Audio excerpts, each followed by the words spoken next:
और संग तोड़ एक संग जोड़ने की प्रतिज्ञा कर पूरी करने की, मुरली रोज पढ़ने की, ज्ञान की धारणा करने के लिए देही अभिमानी रहने की, निद्राजीत बन अशरीरी बनने का अभ्यास करने की, प्यार के सागर परमपिता परमात्मा की हम आत्माओं के लिए आज की मुरली से शिक्षा है। बिंदु रूप स्थिति अर्थात आत्मिक स्थिति जब बिंदु रूप में है तो हम अकेली आत्मा है। देह के साथ विस्तार है, आत्मा के साथ सार में है। आत्मा का सिर्फ एक परमात्मा है। जब आत्मा की स्थिति में है तब सहज उड़ सकते हैं। डबल लाइट अर्थात ज्योति बिंदु आत्मा, परमात्मा भी ज्योति स्वरूप, दोनों की स्मृति से डबल लाइट स्थिति बन जाती है। परमात्मा कहते हैं, सदा स्मृति में रखो कि हम परमात्मा के नैनों के सितारे हैं, क्योंकि नैनों में बिंदु ही समा सकता है। उनके नैनों में समाने के लिए परमात्मा कहते हैं कि बिंदु रूप में रहो। बिंदु अर्थात आत्मा बनकर हर कर्म करो तो सदा लाइट रहेंगे। देह के भान में करते हैं तो बोझ उठाते हैं, परमात्मा का साथ नहीं मिलता। अब समझ मिलने के बाद परमात्मा कहते हैं कि हमें आदत नहीं होनी चाहिए बोझ उठाने की, क्योंकि डबल लाइट रहने के लिए मेरे को तेरा करने की विधि परमात्मा ने बताई है। जब मेरे को तेरा कर देंगे तो परमात्मा कहते हैं कि स्व उन्नति व विश्व सेवा के कार्य का बोझ भी हमें अनुभव नहीं होगा। नकारात्मक वायुमंडल में रहते हुए नेगेटिव को जो सकारात्मक शुद्ध संकल्प कर पॉजिटिव में परिवर्तन कर दें, परमात्मा उन्हें विश्व परिवर्तक कहते हैं। हमें ऐसा विश्व परिवर्तक बनना है। देह अभिमान से मुख्य 5 विकार और देह अभिमान से विकारों के बच्चे जो अति सूक्ष्म हैं, कोई न कोई विक्रम जरूर करवाते हैं। जब देहधारियों के संग में आते हैं तो संस्कारों का टकराव जरूर होता है। इसलिए परमात्मा कहते हैं कि प्रतिज्ञा करो कि और सब संग तोड़ अब एक संग जोड़ेंगे। निराकार परमात्मा का संग करेंगे तो देह अभिमान खत्म हो जाएगा। फिर आत्मिक स्थिति में परमात्मा के संग किसी के संपर्क में आएंगे तो विक्रम नहीं होंगे। प्रकृति मनुष्य आत्माओं की बहुत पालना करती है, परंतु जब मनुष्य हदें पार कर जाता है, प्रकृति द्वारा पैदा किए हुए जीवों का भी नुकसान करता है, अत्याचार करता है, अपवित्रता से विकारों से वायुमंडल को दूषित कर देता है, तब प्राकृतिक आपदाएं अपना प्रकोप दिखाती हैं अंत में और विनाश करती हैं।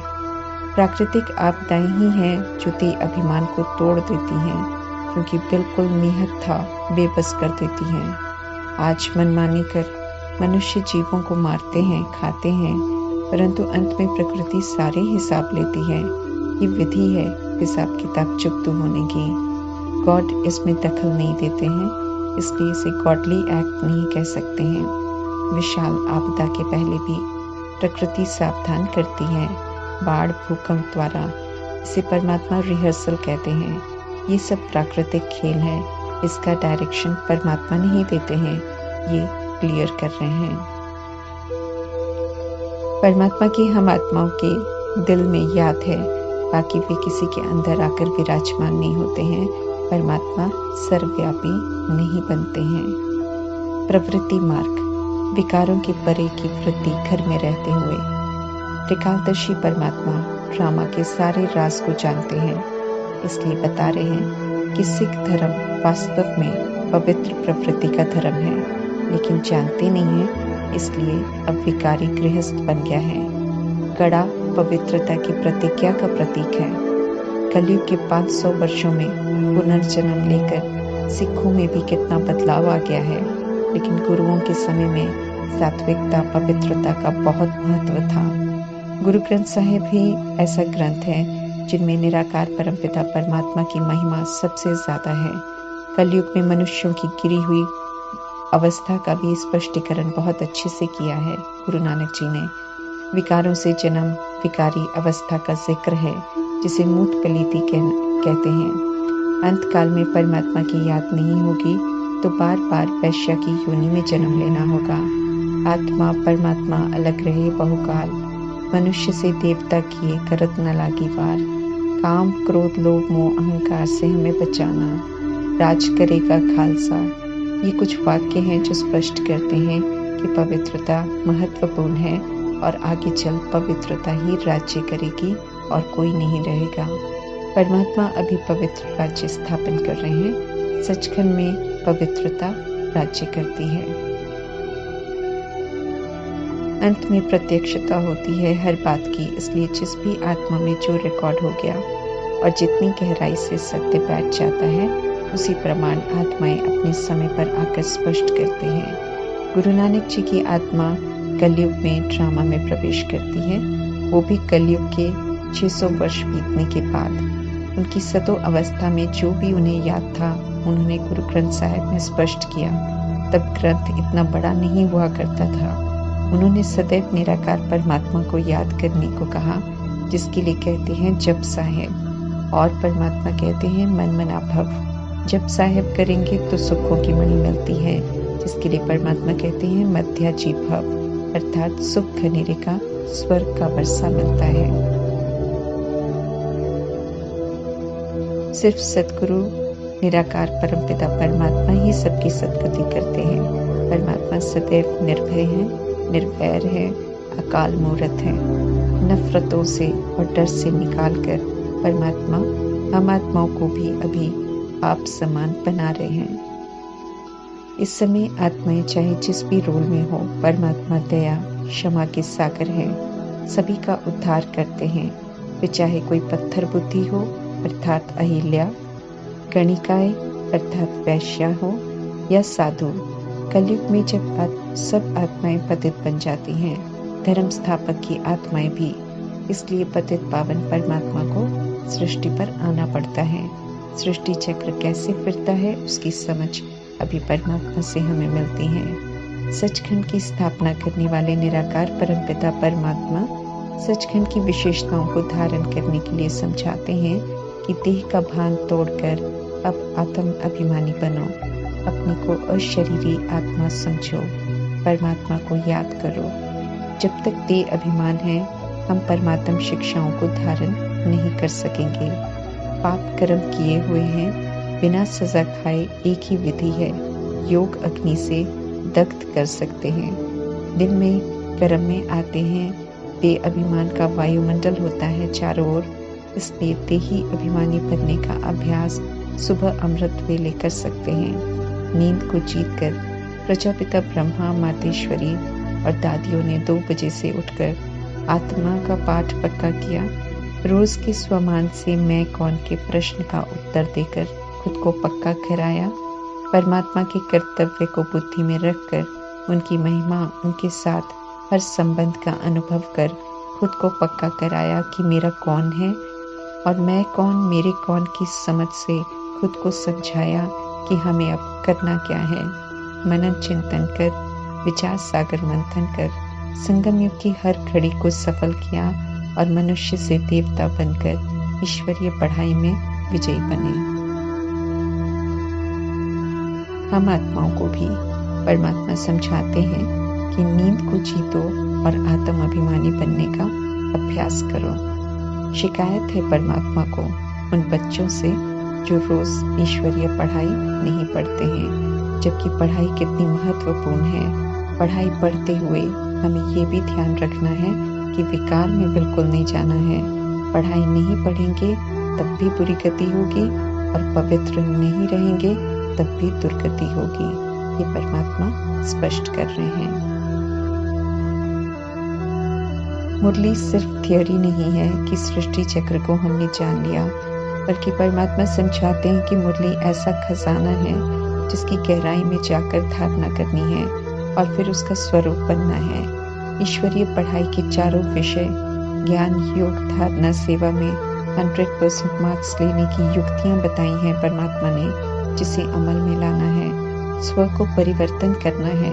मुरली हम जितनी बार पढ़ेंगे उतना बुद्धि का ताला खुलता जाएगा, बुद्धि रूपी बर्तन की सफाई होती जाएगी, ज्ञान रत्नों की धारणा होती जाएगी।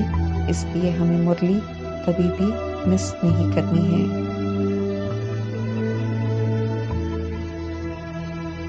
अधर्म का विनाश और सत्धर्म की स्थापना करने परमात्मा आते हैं। धर्म स्थापक सिर्फ धर्म स्थापन करते हैं, धर्म के फॉलोअर्स की सदगति नहीं कर सकते हैं। परमात्मा आते हैं, सत्य की राह बताते हैं, और जब सत्य की राह पर चलते हैं तो चढ़ती कला होती है। उनके आने से पहले भक्ति करते हुए भी सब कीर्ति कला में जाते हैं। जनेऊ पहनते हैं ब्राह्मण कलयुग में। जनेऊ पवित्रता की निशानी समझते हैं, परंतु पवित्र नहीं रहते हैं, इसलिए उन्हें नामधारी ब्राह्मण कहते हैं। पवित्रता होती क्या है वो सिर्फ परमात्मा आकर स्पष्ट समझाते हैं और काम विकार से छुड़ाते हैं। फिर गहराई से संपूर्ण पवित्रता क्या होती है उसकी भी समझ देते हैं। फ्लॉलेस बेदाग हीरा बनाते हैं। ये कार्य सिवाय परमात्मा के और कोई कर नहीं सकता है। गंगा नदी के किनारे देवी का चित्र बनाते हैं और उन्हें गंगा माँ कहते हैं। वास्तव में जो संगम युग में ज्ञान सागर परमात्मा के मददगार बनते हैं, जगह जगह जाकर सेवा करते हैं, परमात्म ज्ञान से परिचित कराते हैं, उनका यादगार है ज्ञान गंगा। अब पानी की नदी तो ज्ञान नहीं सुनाती, न किसी को पावन बनाती है। यादगार मनुष्य बनाते हैं बिना समझ से।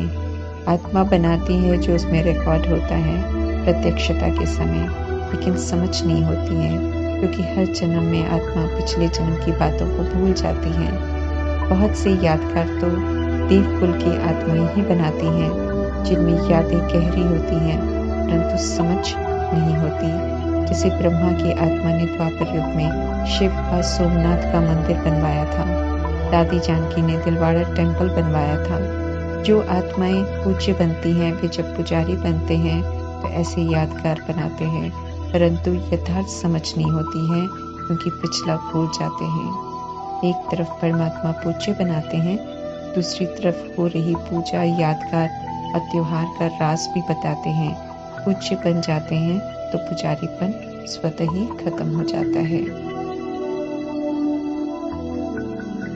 सत्य परमात्मा माया की तरह छोटे सपने नहीं दिखाते हैं, इसलिए समझाते हैं स्पष्ट करके कि अपनी देह और देह के विस्तार, देह के कार्मिक रोल, मित्र, संबंधी सब खत्म होने हैं और देह को चलाने वाली आत्माएं मुक्त होकर शरीरों से पवित्र बन घर चले जाएंगी। इसलिए अब कदम कदम श्रीमत पर चलकर देह अभिमान को छोड़ते जाओ, फिर दुख नहीं होगा। परमात्मा पतित दुनिया में आते हैं, इसलिए उन्हें पतित पावन कहते हैं। परमात्मा धरा पर हेवन स्थापन करते हैं, इसलिए उन्हें हेवनली गॉडफादर कहते हैं। इसलिए नहीं कि वे हेवन में रहते हैं, परमात्मा हेवन में जाते नहीं हैं। जो लायक बनते हैं उन्हें स्वर्ग का वर्षा गिफ्ट के रूप में देते हैं। परमात्मा हम आत्माओं की तरह जन्म लेते ही नहीं, इसलिए सदैव पावन है। बाकी सब जन्म मरण के चक्र में आते आते पतित बन जाते हैं। परमात्मा कहते हैं अब हमें कोई ऐसा कर्म नहीं करना चाहिए जो पतित कहा जाए। अब हमें खुद को देह समझकर कर्म नहीं करना है, बल्कि आत्मा समझकर कर्म कर पवित्र बनना है। और संग तोड़ एक संग जोड़ेंगे की प्रतिज्ञा कर पूरी नहीं करेंगे तो परमात्मा स्पष्ट कर रहे हैं कि दंड खाएंगे। जिम्मेवार आत्मा है हम सब इस समय। हमारी चढ़ती कला से अर्थात हम सब संपूर्ण पवित्र बनेंगे, हमारी सदगति होगी, हम दुख धाम से छूटेंगे तो दूसरों का भी भला होगा, वे भी दुख धाम से छूट जाएंगे, उन्हें भी मुक्ति मिल जाएगी।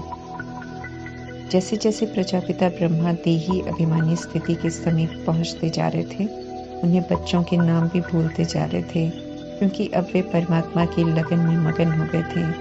इसलिए जब कभी कोई उनसे पूछता कि आपको मेरा नाम याद है, तो वे कहते थे कि अब तो शिव बाबा को याद करना है।